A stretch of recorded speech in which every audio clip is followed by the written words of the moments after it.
Even a fall from such a great height cannot put down the Terminator. Deathstroke is Deathstroke in every universe. Welcome back to my YouTube channel, and this is allWinter, the story of the Viking Deathstroke in the same universe as DC's Dark Knights of Steel, the world where DC heroes became actual knights. If you don't want to be lost in the sauce, go check out the playlist, because now our story begins with Deathstroke surviving a fall that should have killed any normal man. And to top it all off, he was still being chased down by a herd of iced out zombies. He was supposed to die. He was going to die.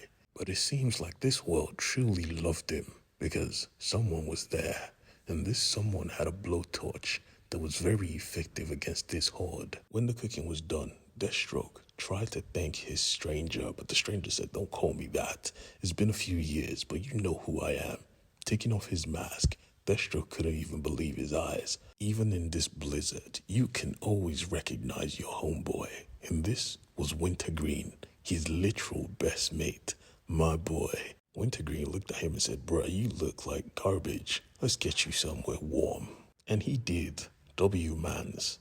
Deathstroke was going through it. Slade was freaking out, and when he woke up, he had only one name in his mind, Alec. Surprised, he found himself in a very comfortable room, but this place was mysterious, made of metal. This was weird, but what was weirder was that his man could make food for dogs and dogs alone. But he still took it because he was starving and he was cold. He needed the warmth. It became apparent that they were closer than ever because Deathstroke, or rather Slade, was a warrior. That is why he set off. Never did they fight. They didn't depart as enemies. They were still brothers. But even with that, Wintergreen didn't know about Adeline's death. So Deathstroke had to tell him. He took that to heart, but he knew deep down she still hated him for what he and Deathstroke did to this kingdom. Speaking of, what the hell is this? You built this by yourself? Wow. Even Wintergreen was like, "Can you walk? Come, let me show you around." And he did. Now, most of this wasn't surprising to Slade. His boy was always a very technical-minded guy. He was intelligent, he was advanced. He shouldn't be in this era. But Slade couldn't hide his annoyance. He was supposed to watch over Rose, my kid. And now she works for Vandal Savage. She's an assassin.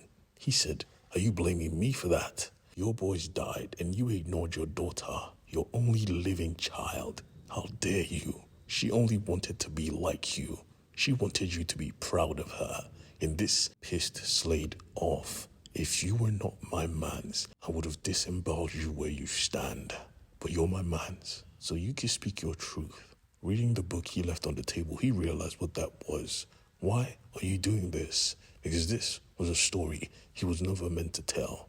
Nobody was meant to know. But it was wildly apparent that Wintergreen had too many regrets. Deathstroke, on the other hand, had none. He had people to kill, and the number one on that list was the person who started this chaos.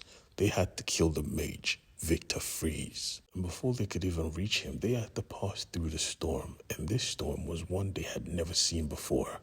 But that was always the plan. You see, Wintergreen had a plan. He was here digging because he planned to go underneath the storm. And even when you pass the storm, there's still an army, a zombie horde to fight before you get to Victor himself.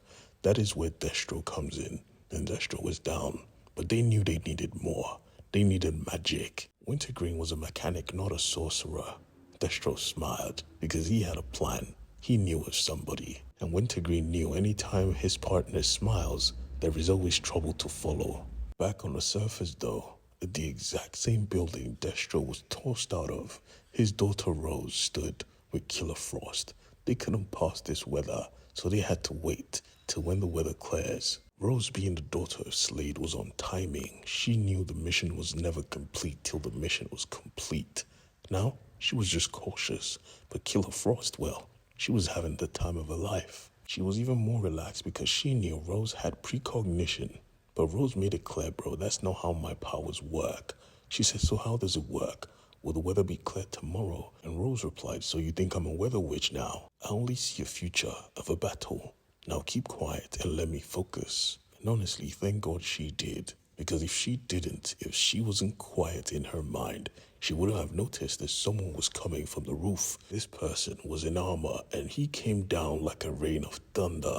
If she was a second late, she would have been squashed like a bug. But I think he knew she would dodge because this was Wintergreen, her adopted father, the man who raised her. He said, "Sorry, ladies, I'm here for the boy. We have a world to save." And well, Rose knew who he was on sight.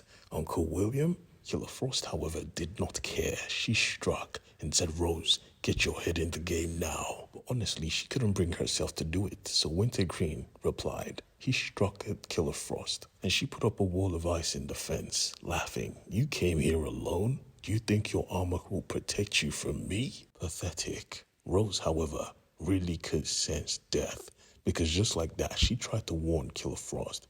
But her father doesn't miss twice. He struck gold, headshot. Killer Frost was done, and he stood in triumph. Now, Rose was alone. Now, Rose had to fight her father again. But this time, he wasn't here to do none of that. He climbed down saying, "Surprised to see me?" And she said, "Nah, I'm never surprised. Not anymore." And he said, "Well, you'll be surprised by this." He threw his axe on the floor and a book and told her to read it. She said, "What the hell is this?" He said, "Don't talk, just read it." Even Uncle William said, "Read it, I wrote it for you." So she decided to read it against better judgment. And as she read, all that she saw was the truth. She saw the Vandal Savage orchestrated everything. He wanted the king gone so he could assume his place, which is why he hired Uncle William and slayed himself. Now, this shot would have been easy. The distance wasn't too far. None of it was ever supposed to go out the way it did. No one could tell that Victor was about to catch the king at the exact same moment the arrow came flying.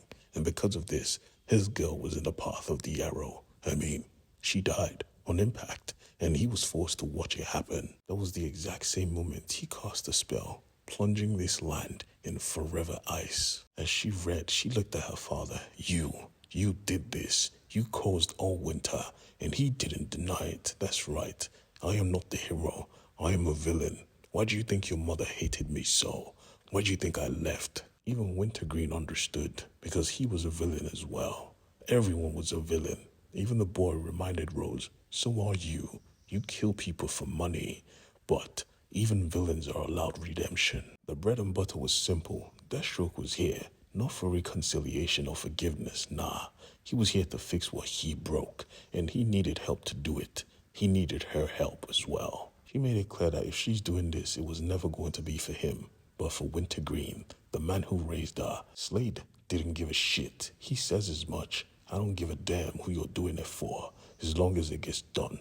So, are you in?" And she was. Father and daughter, back again, for vengeance.